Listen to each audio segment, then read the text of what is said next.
We've been having a lot of people come back, especially from the first go round. She was probably one of the first people I had interviewed that started this whole podcast craze, I guess, the best way to use it. And I'm glad to have her back. It's Vanessa Junkin of the blog. She runs by the seashore. How are you today, Vanessa? Happy New Year. I'm great. Happy New Year to you. And I'm glad to be back on the podcast. So thanks for having me. Thanks for taking time out of your busy schedule. I know there's a lot of stuff going on, and you guys just came out of a busy time in late December, and I'm glad to have you here. Looking at your previous goals that you had for the 2018 year, I know you had a lot of things on a checklist, and just going into that year, what were the biggest goals that you had, and how were you able to accomplish those? Yeah, so I actually was just referencing my goals for 2018. I kind of knew where I was, but one of my biggest goals was to run 2018 kilometers for the year 2018, of course. Some people run the year in miles, but that seemed like a little much compared to my previous one, so that seemed like it would be a good goal. It's a little bit over 1,250 miles. So I actually ended up with 1,342.07. So it was my highest mileage year ever, and I've been tracking since 2011. So it was nice to hit my highest year. I did have some time goals that I did not meet, but I still feel like I had a successful year. I am going to try to bring back a little bit of speed this year, but we'll see how that works out. I had a lot of other things go well, so I wasn't too worried about the speed. And then I also wanted to run a race on my birthday, and unfortunately the weather just did not cooperate, or at least the weather forecast did not cooperate, so I wasn't able to do that this year. I did still do a run, but my birthday will be on a Sunday this year, so I have another chance, because usually races are on the weekend. So. When it comes to running, I know there's always a lot of wear and tear involved, and I know in our previous episode we discussed that. As the year progressed, how did you try not to wear yourself down too much? Well, I definitely do think that rest days are very important. I also became a Roadrunners Club of America certified coach in 2018, so I kind of learned a little bit more about kind of rules for, keeping yourself healthy and not injured. Of course, nobody can completely prevent injury, but there are certain things you can do, like not increasing your total mileage by more than 10% per week, things like that. You don't want to jump from regularly doing a 10-mile week to doing a 30-mile week. You want to gradually work up to that. Some of the things, are kind of common sense, but having that kind of knowledge has helped me. And I've tried to, just recently I had a minor ankle sprain and I took a few days completely off from running. And I do think that if you do have an injury, rest is important, and rest is important even if you're not injured. How often do you run a day? I would say that I normally run about 4 to 5 times a week. I just started another cycle of marathon training. This time it'll be for the Salisbury Marathon, which is here in Salisbury, Maryland. I did do some traveling during 2018 for running, but for now I'm going to stay a little bit more local in 2019. So I might get up to 5 or 6 days a week during the peak of the training, but I do think it's important to have at least one rest day a week. There are people that do the run streaks, and I've done a few short ones of those, but I think the body benefits from rest. Now, I know you mentioned you run 4 to 5 days a week. How many miles a week does that end up coming out to? I would say that a lot of the times I would end up between 20 to 25 miles. Before I started training for the marathon, I did 3 out of 4 weeks leading up to that. I did about 30 to try to give myself a good base, because my marathons have gotten slower over the years. So I'm trying to turn that around a little bit, and I'm going to try to do that by working up to a 50-mile week, which would be, definitely a lot for me, but I'm going to gradually work up to that and take cutback weeks along the way to help me get there. But, when I'm not really training for anything, I would say maybe 20 to 25 miles a week. How do you try to acclimate yourself to running in the dark? Well, I have a lot of different stuff that I use. It's important to be able to see, and also for people to see you, especially cars. So a lot of the people in the running club and we have these Nox gear vests. So it's basically like a light up vest that you wear, different colors. You can have it flashing or you can have it on a single color.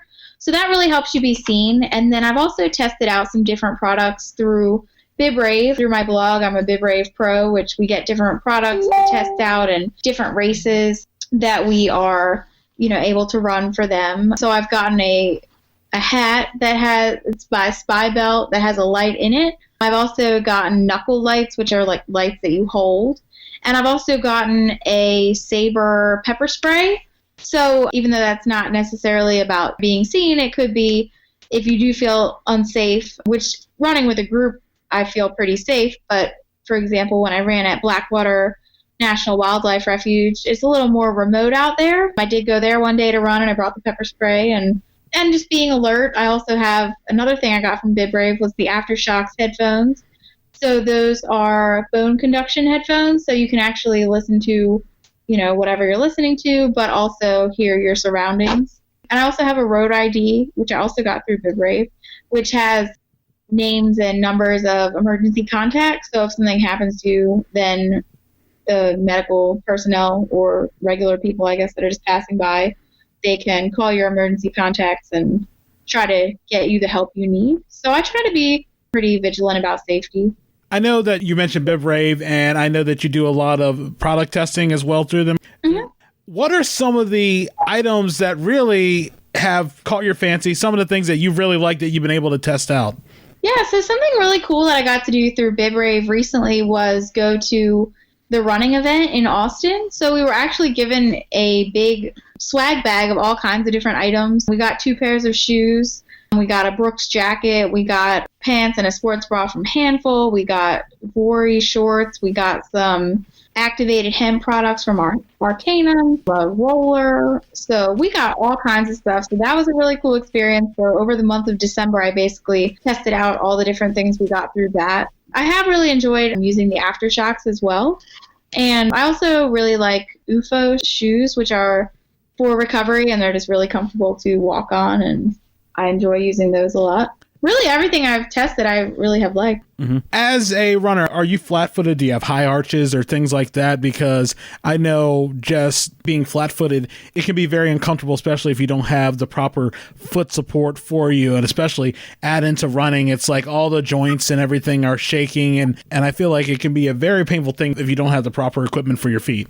Yeah, so I think I personally just have, as far as I know, I just have normal feet because I've never really had a huge issue there. I have gone to a chiropractor for shin splints, and at some point he realized that my big toes, they don't bend all the way. So I do wear inserts in the running shoes that have an actual cutout that I just cut based off of his original cut. But other than that, whenever somebody is starting out with running or anything like that, it is important to get shoes that work for your kind of feet and the way that you run. So if you go to a store like VP Shoes, which we have a great partnership with the Eastern Shore Running Club, they can fit you for shoes, and they can suggest different shoes for your feet, and they can watch you run on a treadmill and see how they work. So I always recommend that people get fitted for shoes.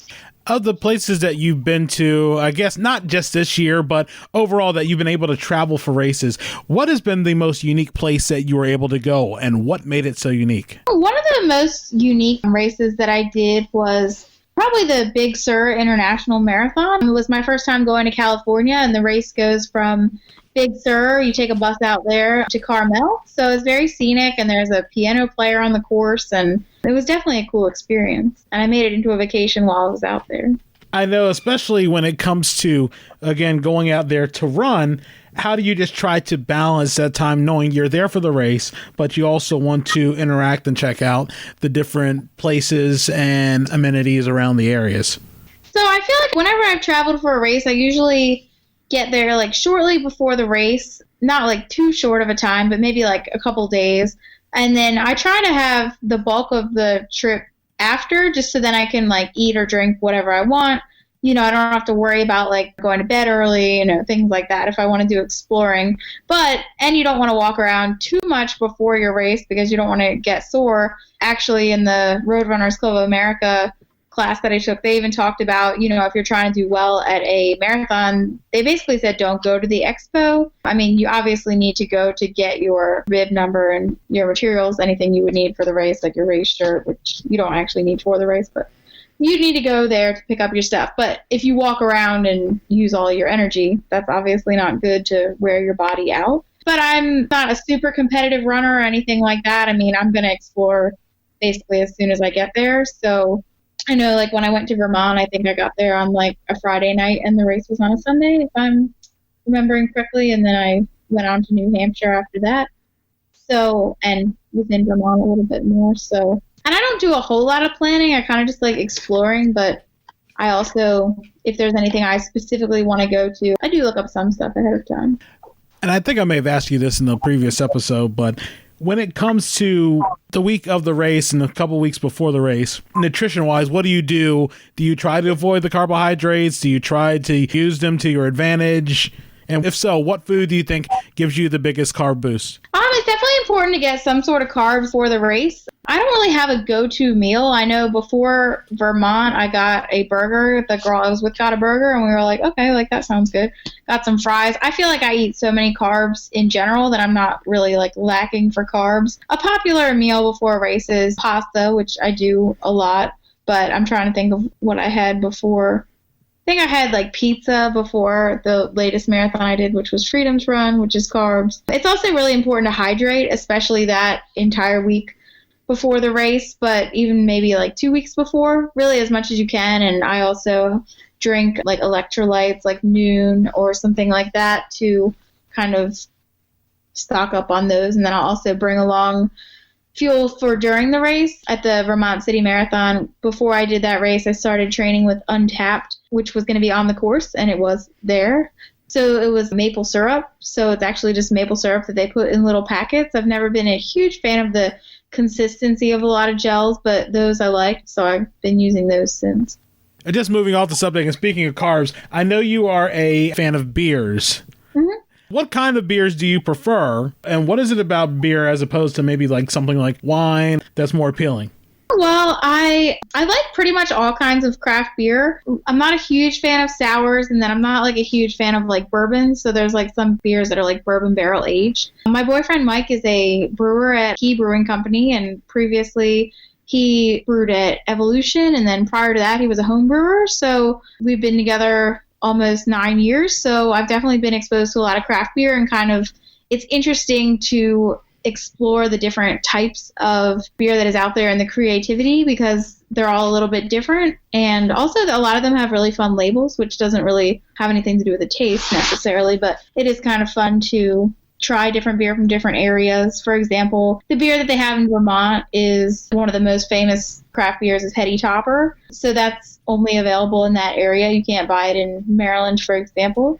It's kind of fun to try different ones, and I do like the taste. I don't feel like I'm that knowledgeable about wine. I do enjoy wine sometimes, but I just feel like I don't necessarily know what I like as much. So I usually gravitate toward beer. I know a lot of people like IPAs, and it's just something about it being a little too strong that makes it such a turn off when it comes to beers. I'm not really big on ones that have that strong taste. I know it's easier to get the ones that you see all the time, the name brand ones, Corona, Heineken, and things like that. But sometimes, there's nothing wrong with trying a new beer, but other times it tends to be a little overwhelming, and then you feel like, well, I spent this money for this beer, I got to finish it. And it's sometimes the taste can be a big turnoff to trying a beer.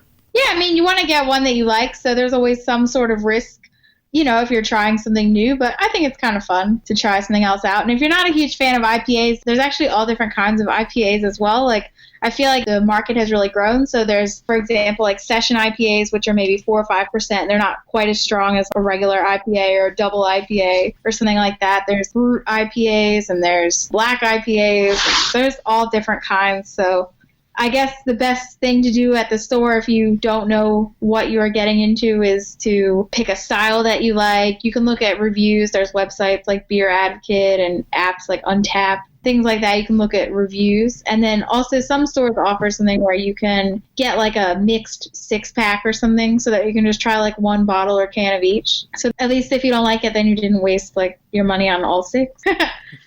I know you're big into coffee as well. Are there any coffee flavored beers that you find that satisfies the palate?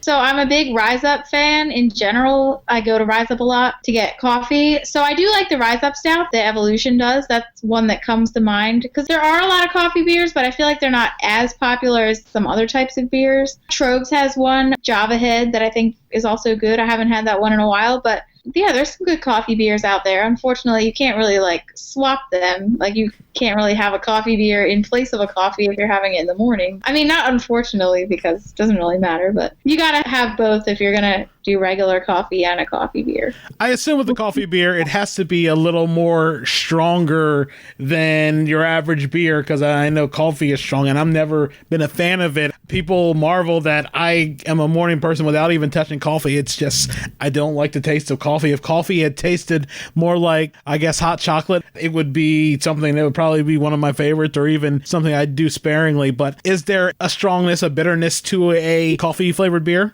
I definitely do think they're not always the highest in alcohol. They're definitely higher than like a domestic type of beer like Corona or something like that. And they are dark in color. Some of them are maybe kind of like smoky in a way or something like that. I'm not an expert. But yeah, I would say that that coffee flavor definitely comes through. So if you don't like coffee, I probably wouldn't recommend it. There's also some beers, I don't have too much experience with these, but that are like lighter in color, but they still have coffee in them. But they still have that coffee flavor. What would you say is the worst beer that you've ever tasted? I'm not really a huge fan of like regular beers, I guess, like, you know, like Bud Light or something like that. So I'm more for the craft beer, but as far as like the worst beer, like I wouldn't be able to think of any names. I wouldn't get them again if I didn't like them, so...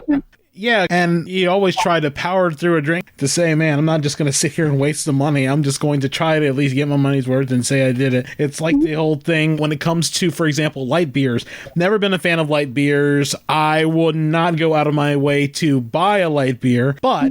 If, like, for example, if someone's buying a beer and it's light beer, it would be very disrespectful to turn it down because it's a gift from a friend. Yeah, I mean, I'm not going to drink something that a friend gives me, you know, unless I just can't choke it down, I guess. But, I mean, I can drink a light beer. Going back into running after that little foray in beers, how many out-of-state races did you participate in 2018? Let me double check for 2018 because I listed all my races on my blog. I did get to start out with, I did my marathon states. I'm hoping to do all 50 states eventually. It's kind of like a lifelong endeavor, I guess. So I'm trying to space out my travel, and I also don't really like to do more than 2 marathons a year. But I did do states number 6 and 7, which were Vermont and West Virginia. So in addition to those 2 states, I did runs in Maryland, the Rock and Roll Washington, D.C. half, so far 3 states and Washington, D.C. I also did a couple races in Virginia, the Run for the Animals on the Eastern Shore of Virginia, and then the Rock and Roll Virginia Beach. I did races in Delaware, a few of those. And that would be it. So I guess 5 states in D.C., Maryland, Delaware, Virginia, West Virginia, Vermont, and DC. I know previously we mentioned you wanting to eventually do the Boston Marathon. What are some other big name races that you're interested in participating in and running in just to test yourself? So I'm definitely interested in the Marine Corps Marathon. That one is actually on my birthday this year. So I'm really thinking about that as my 2019 fall marathon because I like to do 2 per year. So that's one that I just have heard so much praise for, and you know, it's a really emotional experience for some people. I know they have the Blue Mile, which is dedicated to service members who have lost their lives, and I'm pretty sure you get your medal from a Marine, and running through Washington, D.C. and the surrounding area in Virginia. I also have heard really good things about Grandma's Marathon, which is in Duluth, Minnesota. I think it's fun to travel around the country and beyond, but I've mostly stayed within the country. I've never been to Minnesota. Also, BibRave, which I'm part of, they have something called the BibRave 100, and it's like the top 100 races. Some of them are marathons, half marathons, 10Ks, 5Ks. So the top marathon for the past 2 years was actually the Missoula Marathon in Montana. So I've just heard that it is beautiful. It obviously has good reviews if it, you know, landed in that top spot both times. And I've also never been to Montana. So I think it'd be fun to, these will probably be over time. They're not all going to be the same year, but it'll be fun to hopefully see some different areas of the country while getting to run as well. Running races and running in general during the entire year, what is the best season in your mind for running?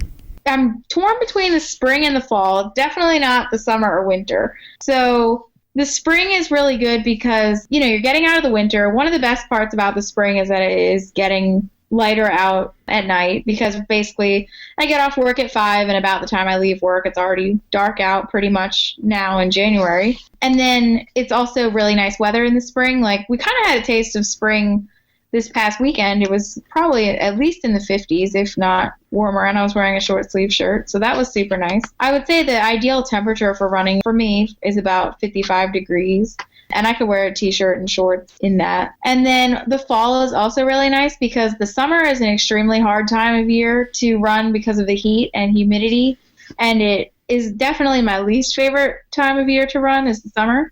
The fall is always nice because you're getting relief from that summer heat, and it's also a very nice time to run, good weather. What has been the most scenic race that you've run? I would have to go with Big Sur as being the most scenic, which I did mention earlier as like one of the coolest trips. You're just running along the Pacific Coast Highway and definitely a beautiful race. I also think that I do a lot of races in the Delaware beaches, and I also think that's a really nice area to run, like the Rehoboth Seashore Marathon and Half Marathon. It goes on some of the trails back there, and it's really nice. When you do running, I know you mentioned the beaches. Do you try to do the running in the sand for like resistance training or things like that? Or I know you've run on the boardwalks, but have you tried to tailor your workouts and runs? I haven't done too much running in the sand. I usually do it like maybe a couple times per summer. And it's really definitely very hard. Actually, at the Rock and Roll Virginia Beach, they have a race that's like the mile in the sand, which I've never done. And I think this year, again, I'll be doing the Mike Sterling 10K in Crisfield, so I won't do the mile in the sand. But I definitely wouldn't do very well time-wise, although everybody has the same disadvantage there. But it definitely slows you down a lot to run in the sand. One of the biggest things I know that you've done and that you've been very steadfast on is detailing your runs and chronicling your runs on your blog, She Runs by the Seashore. What was the biggest thing that you did to, I guess, build your audience? I definitely try to share my posts as much as I can without being annoying, hopefully. So I have a Facebook page for my blog. I also have a pretty active Twitter page that I also used when I was a reporter. So between running people and people that I gained from reporting, I have over 3,000 followers on there. So I'll share the links to my stories. And I do participate weekly in Bib Chat, which is through BibRave. They post different running questions and we answer. So you get to know the other runners in the community from there. And then I also have my Instagram page where I will post running pictures very often. There's also different communities, like BibRave will share our links to the products with each other, and there's a website, Sweat Pink. There's a Facebook group for that, and you can share your links and share them with other bloggers. So over time, I've, grown my audience through social media and hope to get, blog followers on the site as well. You can subscribe on the site and then you can get an email when there's a new post. So just doing whatever I can to get it out there. And if I run a race, then I will share a link to the post like on the race page. Or, for example, the Rehoboth Marathon has a really active Facebook group. So I shared my post in the group, and that was like one of my most popular posts of the year just because of that active community there. Normally, how quick is the turnaround, especially from documenting an event like a race and getting it up on the website? It depends what else I have going on. I try to get stuff up pretty fast. I think that's probably a lot of my reporter background. You want it to be timely and you want people to still be thinking about the race. So I would say I usually try to get it up within a week, but if I'm traveling, then I generally don't write it while I'm still on my trip because, I want to spend my time exploring, and it does take me kind of a while to write some of the more detailed posts. So basically just when I have a free moment, but I try to not let it be too long, but it's not always a specific amount of time. And just going back to the reporting background, and I always think about, especially in college, you're always taught, even when it's not in maybe like a student newspaper, when you're in just any class, you're always taught to write long, and then when you get into print journalism, write short. And I think that's a very tough thing to try to make that transition to. There's so much information you sometimes want to put in, but you just don't have the space to put in. Mm-hmm. Yeah, I do think I definitely learned to write a lot shorter. I think it's a lot harder to write shorter than it is to write long. Some of my posts are pretty long, but, it's my blog, so I can write however much I want. So if people don't want to read the whole thing, they don't have to. But sometimes I'll break it down with like different subheads or pictures, it's not just all text. But definitely when reporting, I definitely had to learn to shorten it. Like when I worked at the school paper, sometimes, I would change the layout basically so I could write more. And now I'm kind of embarrassed that I did that because I could have just shortened my writing like a journalist should be able to do. So now that I have multiple years of journalism experience, I am much better at deciding what to cut and what to leave in the story. With your experience and a background as being a copy editor as well, are you a fan of the inverted pyramid method? For a news story, I do think it's a good way to get your point across, but I really like writing interesting leads that I feel like will pull you in. So, if you only have like 3 or 4 paragraphs or, something short, then you might want to go with the inverted pyramid. But I do think it's fun to try to think of something creative for the lead. Yeah, I always thought that and making headlines, sometimes those can be some of the biggest challenges, but I did thrive and I loved the challenge of trying to think of something catchy sometimes and sometimes trying to find something that would fit a particular space. That's the one thing I can say I definitely enjoy as my time as a copy editor, because other than sort of being chained to a desk, it wasn't a very fun experience. Yeah, and like when I was a copy editor, I also got to do page design, so I tried to think of creative things to do with that. So one of the posts, or one of the stories that I had a lot of fun with, was actually a story that I wrote about running, and I created a fun design for that. That was interesting, and I just actually enjoy proofreading a lot, so I enjoyed that as well. Yeah, there are so many times, and we've discussed this before, there are so many times you'll see stuff, but you're sort of trying not to call it out because it could lead to a very awkward situation. I remember I went to an event at a theater where they had the names of the celebrities of people who performed at the theater, but whoever decided to put up the board and put up the sheet, names were spelled wrong and just so many things on there that I just sort of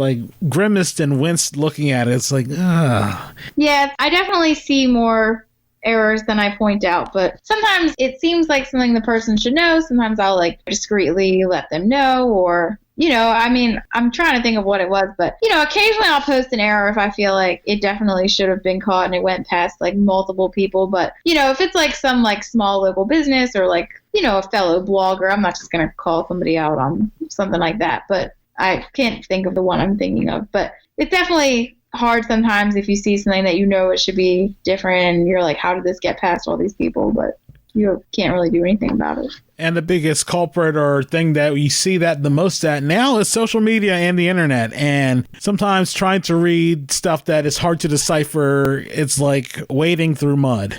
Yeah, there's definitely a lot of stuff out there on social media, but sometimes that stuff doesn't bother me as much because it bothers me more if it went through levels of editing and still has errors. So at least if people are on social media, they might be typing kind of fast, or they're not necessarily editing their work. Maybe they should be, but they're not always. Yeah, when it came to writing, always trying to go a different direction and avoid using a word that is tough to try to differentiate, like the affect and effect. That was always a tough one for me. And I always tried to go the route by using impacted or some other verb that would actually fit better instead of trying to go through that whole thing of just trying to remember effect or affect. But some writers have that, and it's one of those things that I remember a professor of mine in college always said, sometimes it's better to write nickel words using $1 vocabulary. Well, you want people to be able to understand what you're writing, so if you don't really know what the word means or you had to look it up to put it in the story, then it might be something that other people won't understand. Yeah, and I think especially, I guess, with print journalism, it gives you a little bit more of an opportunity for someone to, if someone has a question about a word, they'll stop and maybe nowadays look it up on the phone like, oh, that's what it means, as opposed you can't use those in television broadcasting because the longer someone's trying to think about what does that word mean, they've already missed the point of the story.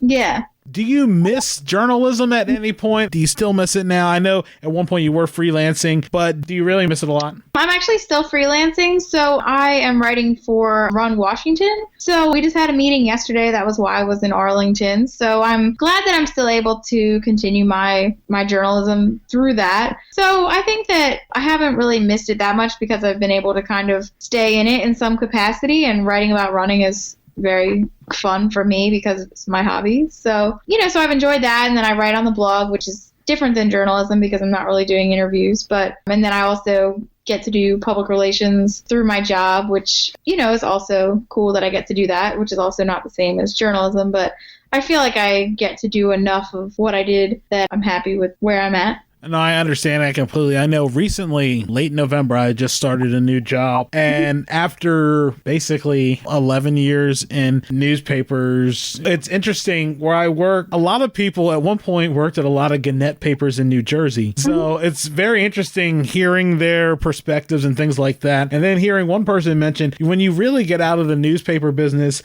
you sort of look at it and notice how sometimes of a toxic environment it can be. And sometimes it has its ups and down, especially with this new job. I'm on a day shift. I can actually see, especially once spring or summer comes around, you actually see a sunset as opposed to being stuck in a building where you go in at maybe like 1 o'clock and don't leave till, most reasonable newspapers, you wouldn't leave till like 10 or 11. But since we worked in such small markets and all the downsizing going on, you don't get out till like 8:30 or so. I feel like it was a welcome change, and sometimes you just have to know when you gotta go. Sometimes it's your choice. Sometimes it's not. We've seen our share of people end up having to take the walk out because they were told, you only got like 15 minutes to clear stuff out. Yeah, it's definitely sad because I do really believe in newspapers and, telling the news. And, I definitely support journalism and newspapers. So it's hard to see kind of what's happening to the industry. But on a personal level, it is nice to be able to leave at a regular time. And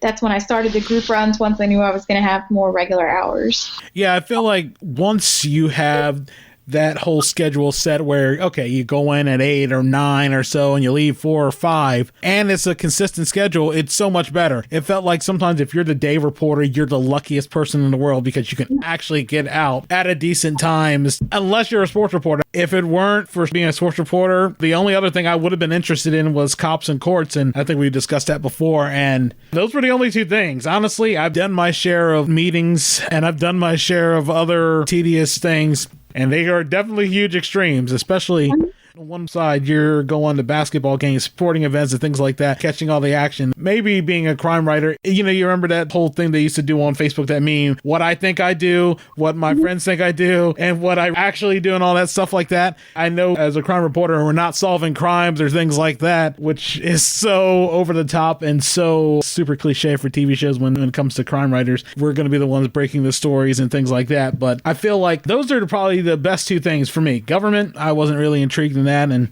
everybody has their niche when it comes to being a reporter. Yeah, I liked the beat I had. I thought it was really interesting. But, I feel like it's fun to see people get into their beats when they do and really get to know all the sources and break some news there. It's always fun. Yeah, that's probably the best feeling in the world, getting a chance to break a story before the competition, making sure that all the I's are dotted and the T's are crossed. And I feel like not as many people get that opportunity anymore. Yeah, it might be hard since newsrooms have downsized. It's harder to be as in touch with the beat and the sources, and you might be getting the news from a press release or something like that, and then everyone would have it at the same time. So not quite the same, but I'm sure it obviously still happens. Somebody has to break the news. Yeah, and I think the toughest thing is especially the Friday evenings when someone sends out a stealthy press release thinking no one's going to catch it.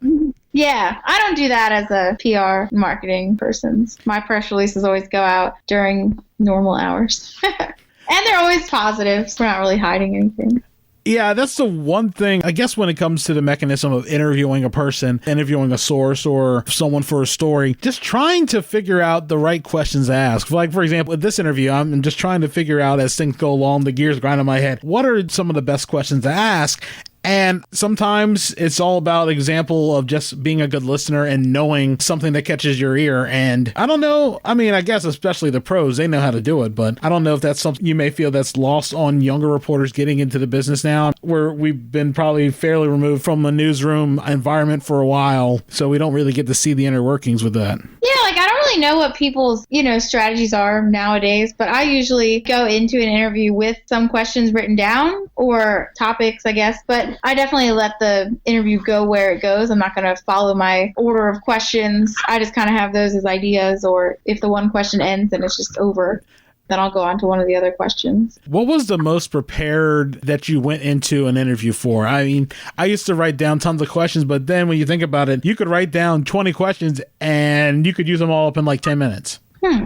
I'm not sure. Like the first thing that just kind of popped into my head was I did, but it's hard to remember because I've been at my job for almost 3 years. So, but I do remember I did interview a shooting victim that was the victim of a domestic violence incident that happened outside of Salisbury University, some of the off-campus housing. And I remember sitting down with her. We used to have the room that had like the couch. So I sat down with her and we had somebody taking video, I'm pretty sure. So it's not a super clear memory. I don't remember exactly how much research I did, but I had covered that story and I had done a lot about it. And I actually interviewed her, I think it was a few months later. So I was really familiar with what happened, and I'm sure I went in with numerous questions. I guess being on the scene live, I know we just went directly from running back into journalism, but you ever had a situation where you're there on the scene and it's just embedded in your memory forever? Something like, wow, I can't believe that this happened. I've had a time just starting out as a reporter. I remember one of the first assignments I went to was a kid getting pulled out of the Wycomico River in Salisbury, and it's like, in a way, you still see that and you sort of remember that, and it's like, maybe some of those things shouldn't stick with you, and not like we've gone to like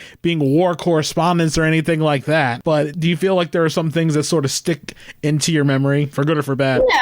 Definitely. One of the worst ones, I mean, there were a lot of really horrible things, but one that I went to the scene not that long after was the Todd family in Princess Anne. The whole family had died because of carbon monoxide, and it was just really sad to see, and all the people that were in the area, and just knowing what had happened. And it was like a father and several children, and that was just a horrible situation. I had actually just left for the day because I had the morning shift, and I got called back by Ben, our editor, and went over to Princess Anne, and that was just a terrible incident. So I can just think about, what we didn't see the bodies, we saw just like what the neighborhood, and there were people outside.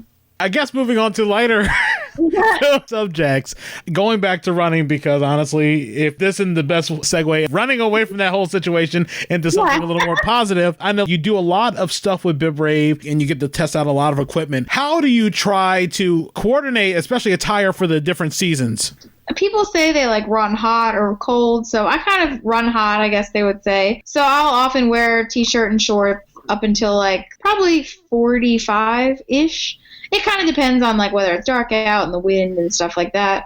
But, as it gets colder, you do have to layer up some. I did get some gloves that wasn't one of the BibRave products, but I picked it up while I was at the running event. Got it for free, and it was these gloves, turtle gloves. So I've been using those, not really that recently because it hasn't really been that cold, but they like flip over. They're like mittens, and then you can put it back over, and then so you can have your fingers exposed or not. And then there's also, various hats. There's different sunglasses. I don't know. There's all different kinds of stuff that you can wear. So normally I'll end up wearing something relatively light. I did get one of the items I got in the swag bag was this Brooks jacket. So it's like super lightweight, but it's also really warm. So, so that's a good one to have. And I have like a vest, and I have so many running shirts because of all the races that I do. So most of them give out a shirt. So then I have like probably hundreds of running shirts that I don't get to wear all of them. Just looking on your website, of course, sherunsbytheseashore.com. One of the things I noticed that you mentioned, you joined a gym. What led to that decision to join the gym? Well, I guess for the listeners out there, how do you feel like that'll help benefit your running, if at all? Yeah, so I've already been a member of a gym twice, and it hasn't really worked out because I haven't really gone. But I decided at the end of December to join Planet Fitness because it was, and I was not paid by Planet Fitness or anything, but they're offering a $99 deal for the year prepaid, and it said that it ended the 31st. But I figured that was like only $8 something a month. So that was doable. And one of the things I got to test through BibRave was this app, Zwift. So basically you set it up on your phone while you run, and it shows an avatar that's you running through these different courses and stuff. So it's kind of like a more fun way to run on a treadmill. And you can also do group runs with other people that are in anywhere, really. They can be in other countries. They could be in your country, as long as they're at the same time. So I wanted to be able to do more group runs with BibRave through Zwift, so I don't have a treadmill at home, so I figured that would be good to use the treadmill there. And I probably should do some more strength training because I really don't do very much of that. So, maybe sometime I'll go in and use the strength equipment or see what I can do there.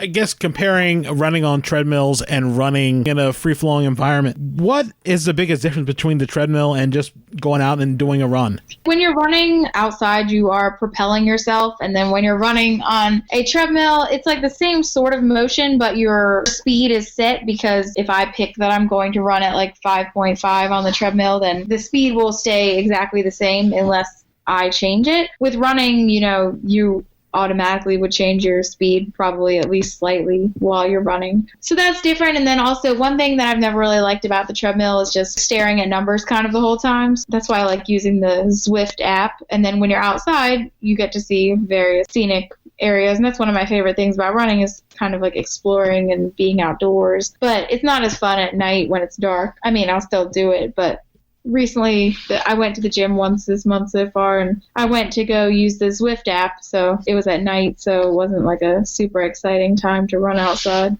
I know there's maybe just my perception that, especially with running, it's an exercise and where you can sweat a lot and burn a lot off. Do you feel like that's something that's true? I do think that you can. I think that maybe your body can get used to running a certain amount, because I definitely can't eat whatever I want, and not see an effect. But I definitely think it's a good cardio. It's a great way to be fit and healthy, and it's definitely a positive thing to bring to your life for both your health and, it's good mentally and it's good physically. So I definitely recommend it. I don't know. I guess for weight loss, it might be good to combine a few different things, and obviously a good diet. Going back to your trip to Vermont, you were able to participate in that race. You were able to meet Meb Keflezighi, who won the Boston Marathon not that long after the bombing. What was that experience like? It was really cool to meet him. I knew that he was going to be there because, obviously I was following the race social media and updates and emails and things like that. So I knew he was going to be there. I actually bought one of his books, but I didn't get a chance to read it beforehand. But then I listened to his other book while I drove there, because it was a long drive, so I was able to listen to the entire book, which was really interesting. It was about his life, and so it was kind of cool. I already knew something about him, but not that much in detail. So it was cool to learn more about him. And then I saw something on Twitter that he was going to be at Waterfront Park. So I went over and got to meet him, and it was actually pretty empty. I guess it wasn't where the expo was, so I guess people just hadn't necessarily seen the post or something. So I got my picture with him. I didn't have to wait in line or anything. But then I figured that I saw some people, they had gotten him to sign like their bibs and stuff. So I went back to the expo the next day, and I was going to get him to sign my bib. But that day the line was longer. But I did get another picture with him. But it was really cool to meet him. I mean, we didn't have like a full conversation, but I told him that I read his book, and he was really nice and gave the thumbs up. And, I always think it's nice when celebrity type runners and elites are able to be nice to the regular people. And he was on a relay team with some other regular people that were given the opportunity to run on his relay team. So it was definitely cool that he was part of the race and so gracious with meeting runners that were there. Jumping into another category, I know you have 2 cats. Mm-hmm. How did you become a cat person? So I never had any pets growing up, and I never really thought I would become a cat person, but we ended up adopting our first cat in May. It'll be 4 years. So our friend he had kind of like come into her yard, and I guess it was probably more my boyfriend Mike's idea to get him, but I agreed. And then I guess it felt like it was like immediately I just love having him around, and I just feel this like love for him, even though it sounds kind of weird because it's a cat, but and then so having him as our cat, like I really got to kind of feel like I know him and his personality and cuddling and what his meows mean and things like that. And then, so last March, I was leaving work one day, and our other cat, Foxy, she like followed me out from work. And I don't know, I just kind of felt like it was meant to be, I guess, that I should be her cat mom. So I actually had to go to a group run that day, but I brought her some food from our house. And then I went to the group run, and I came back, and she wasn't there anymore. So I was like, oh, I missed her. So then one of my coworkers actually found her the next day, and I had checked with Mike, and he said that, that I could take her and make her part of the family. So yeah, so now we have 2, and I just like love cats. So that was a surprise to me. What was the biggest, I guess, adjustment for Buddy Cat and Foxy for them cohabitating the same place? Was there any adjustment for them? Did they fight a lot, or? Yeah, there was definitely an adjustment. We had heard, I guess, from different friends that you're supposed to have the one cat in a room and kind of like gradually introduce them. So, I think that Buddy Cat was a little territorial, over his house. But now they don't always get along perfectly. Buddy Cat will hiss sometimes, but overall, I think they are good enough. They don't hate each other as far as I can tell. I think they get along. As we start getting close to wrapping up this interview with Vanessa Junkin of the blog, She Runs by the Seashore. One of the things I know that, especially during the holidays, I know that you celebrate Hanukkah. During our time in the newsroom, I know you started celebrating Hanukkah. What led to that decision to start doing that? Actually, I've been celebrating Hanukkah since I was a kid. Oh, okay. Yeah. We usually do my mom's side of my family is Jewish and then my dad's side is Christian. So I've always grown up celebrating both. And then we usually do, with my family, we do a one-day celebration for Hanukkah when everybody can be there on the same day, because it is 8 days, but it's hard to be with all the family members 8 days in a row. So we usually just pick one day that we can all go. I was just starting to think I was just watching an episode of the Goldbergs in December where they started trying to ramp up every night of Hanukkah as a bigger and bigger Christmas type day every night. And it got to the point where Beverly just sort of got tuckered out halfway through Hanukkah. The whole plot was that Barry's girlfriend's dad, they didn't celebrate Christmas because that was around the time his wife left him. So in order to make him feel better, he just tried to have Beverly unknowingly ramp up every Hanukkah. Of course, her doing this one night, it was just traditional stuff, and then all of a sudden there was a chocolate fountain and things like that, and that's why it just made me think about that and come into mind. It was just such a very interesting I guess setup and scenario for something like that. Yeah, that seems like that would be very hard to keep up day after day, so I like the way that we do it. What are some races that you're looking forward to in this upcoming year, in addition to the Salisbury Marathon, that you're looking forward to that you have already written down on your calendar, if at all? Yeah, so I do a lot of the same races every year just because I like them and the community is so great. So the first race of the year that I'm going to do is probably the Roadrunners Club of America Club Challenge. So that's at the end of February. And last year, I think, was the first year that we had put in a team, or it was at least a long time. So different Roadrunners Club of America clubs in Maryland can compete. So we had 5 people from the Eastern Shore Running Club go to a course in Howard County, which was very hilly. But I'm looking forward to doing that again and being part of that Maryland running community and representing the Eastern Shore Running Club. I also always do the Tim Kennard River Run, which starts and ends at Salisbury University. My first year doing that was in 2010. The year after that, I didn't do it because I watched somebody's daughter that ran. But other than that, every year I've run that race. That's one of my favorites. And I also plan to pace a lot of races again. The Coastal Delaware is the week after Salisbury, so I'll be pacing the 3-hour group. It's a little bit slower pace than my normal pacing time, which is 2:30, since I'll be doing the marathon the week before. And I always do the Mike Sterling 10K and should be doing the Rock and Roll Virginia Beach again. I always do the Dogfish Dash and always do the Rehoboth Half. So I feel like a lot of my race schedule is races that I do every year, but I look forward to them and enjoy returning to those. I don't know if I'll be doing any big travel this year, but I am looking at the Marine Corps and in DC in Virginia as well, so it's not super far from one there. What is the role of a pacer during a race? So basically, a pacer will keep up a consistent pace during a race to help people meet their goals. Usually you see them at the longer distance races, like a half marathon or a marathon. They're also at the Hot Chocolate 15Ks, which are in a few different locations around the country, which that's a little less than 10 miles, I think. So basically, a lot of times I'll do 2:30 for the half. I've only paced half marathons. I feel very comfortable with that distance, so I haven't paced any full marathons. So basically, if I'm the 2:30 pacer, then I will be completing the 13.1 miles in 2 hours and 30 minutes. So I wear a neon yellow shirt if it's with Beast Pacing and carry a pace sign. So I'll carry a sign that says 2:30, and then if your goal is to run the race in 2 hours and 30 minutes, you can stay with my group or in front of me, and if you stay with me the whole time and you started with me or near me, then you will meet your goal, because there is the chip time, so you need to make sure that you do not start off basically, you can run with me and you will get your 2 hour and 30-minute goal. So during the race, I look at my watch a lot, and I also use a pace band, which says what you need to be at for each mile. So the pace band for the 2:30 is about an 11:27 mile. So it'll say like mile 1, 11:27, and then it will cumulatively say what you should be at each mile. So I'm not sure what it is off the top of my head, but if at 8 miles, it might say like an hour and 31 minutes or something like that. So you really go based on the cumulative time so that your finish time is 2:30 and it doesn't just go based on your watch.